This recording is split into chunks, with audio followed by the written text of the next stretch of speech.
मालिका म्हटलं की त्याला जोडणारे असे अनेक धागे असतात आणि एक महत्त्वाचा धागा असतो तो म्हणजे लेखकाचा किंवा लेखिकेचा.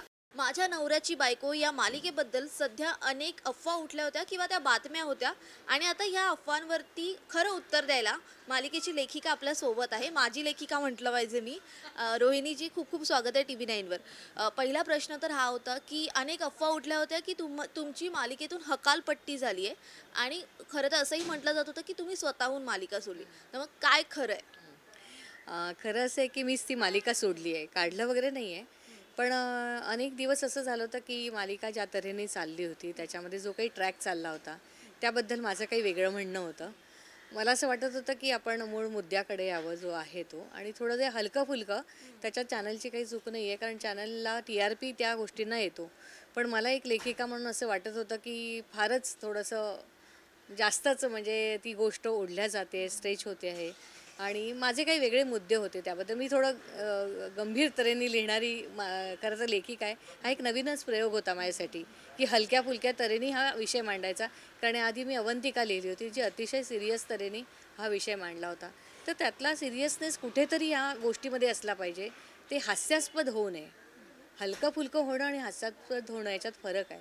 तर त्यावरून आमचे काही वाद होत होते, आणि मग एक दिवस असा झाला की जेव्हा वाद जरा जास्त झाले, आणि मग मला असं वाटलं की मी लेखिका नसून मी कारकून वगैरे आहे का, की जसं म्हणजे जशी अपेक्षा आहे तशा तऱ्हेने लिहायला. आणि हे खरं तर चॅनलला पण ह्याची जाणीव होती. ते मला म्हणाले की तुम्ही ज्या तऱ्हेने लिहिता त्या तऱ्हेचं हे लिखाण नाही आहे, हे आहे, पण आपल्याला जशी मागणी असते तसा पुरवठा करायला लागतो, त्याप्रमाणे तुम्हाला लिहावं लागतं.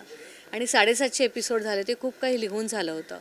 तर हे वाद अतिशय विकोपाला न जाता वेळीच थांबावं असं मला वाटलं, म्हणून मी मालिका सोडली. बरं, सुरुवातीपासून तुम्हीच ह्या मालिकेचं लेखन केलं होतं? हो हो, सुरुवातीपासून अगदी पहिल्या एपिसोडपासून मी हे लिहिलं आहे.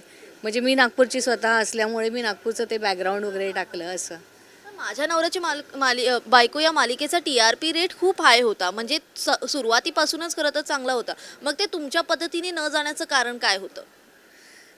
नाही, हे बघ, TRP चांगला येणं आणि चांगली मालिका असणं किंवा चांगल्या तऱ्हेने ती लिहिणं याच्यात खूप फरक आहे. TRP कशालाही येऊ शकतो. तर ते काय माहिती आहे का, की पाहणारे जे असतात प्रेक्षक वर्ग, तर त्यांना काय आवडतं, तर त्यांना हलकं फुलकं बघायला आवडत असेल. म्हणजे अगदी त्याला म्हणतो ना, बुद्धिजीवी लोकच सगळे बघतात असं नाही. मुंबई पुण्याकडचे लोक बघतात, तसे गावाकडचे लोक पण बघतात. तर त्यांना कदाचित तसं मनोरंजन हवं असेल, तर ते मनोरंजन ठीक आहे, केलं इतकं. पण त्याला TRP पण येत होता. पण मला खरं तर हा प्रश्न पण लोकांनी विचारला की एवढा TRP असलेली सिरियल तुम्ही अशी मधूनच कशी सोडली? तर मला असं वाटलं की नाही, मला ज्या दर्जाचं मला लिहायचं आहे चांगलं, ते मला आता इथे लिहिता येत नाही आहे. हा माझा स्वतःचा निर्णय होता. तर त्रास तर मला होता. म्हणजे मी काही त्याच्यात लपवत नाही आहे की हे जे काही वाद होत होते त्याच्यामुळे मला खूप मनस्ताप होत होता एक लेखिका म्हणून. मला असं वाटत होतं की मला काही स्वातंत्र्य नाही आहे लेखिका म्हणून. म्हणून मग मला वाटलं की इथे थांबावं. म्हणतात ना की जिसे अंजाम तक लाना न हो मुश्किल, उसे एक खूबसूरत मोड देकर छोडना अच्छा, असं म्हणून मी तिकडे सोडलं. पण तुमचं याबद्दलचं जे बोलणं होतं की तुम्हाला तुमच्या परीने ती सिरियल पुढे न्यायचे, हे तुमचं प्रोड्युसर सोबत बोलणं झालं होतं, दिग्दर्शकासोबत झालं होतं, चॅनल सोबत झालं होतं, कोणाशी तुम्ही याबद्दल बोलणं? प्रोड्युसरबद्दलशी काहीच संबंध नाही. ते कधीच ऑब्जेक्शन घेत नाही. त्यांचा पूर्ण विश्वास आहेच माझ्यावर. इवन चॅनलचा पण होता, पण एक होतं कधी कधी असं होतं. पण यावेळेला मात्र सहलेखक, सहदिग्दर्शक आणि चॅनलचे लोक ह्या तिघांबरोबरही माझं पटत नव्हतं काही काही मुद्द्यांवर. तर त्याच्यामुळे ते वाद होत होते.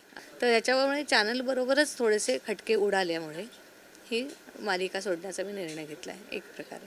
बरं, त्यानंतर मग जेव्हा ह्या बातम्या आल्या की तुम्हाला त्यातून काढलं गेलं वगैरे, मग त्यानंतर तुम्ही चॅनलसोबत बोलण्याचा प्रयत्न केला की अशा प्रकारे का बातम्या होत आहेत? मी खूप प्रयत्न केला चॅनलबद्दल, कारण त्यांनी पण असं सांगितलं की मीच आग्रही होते या सगळ्या बाबत.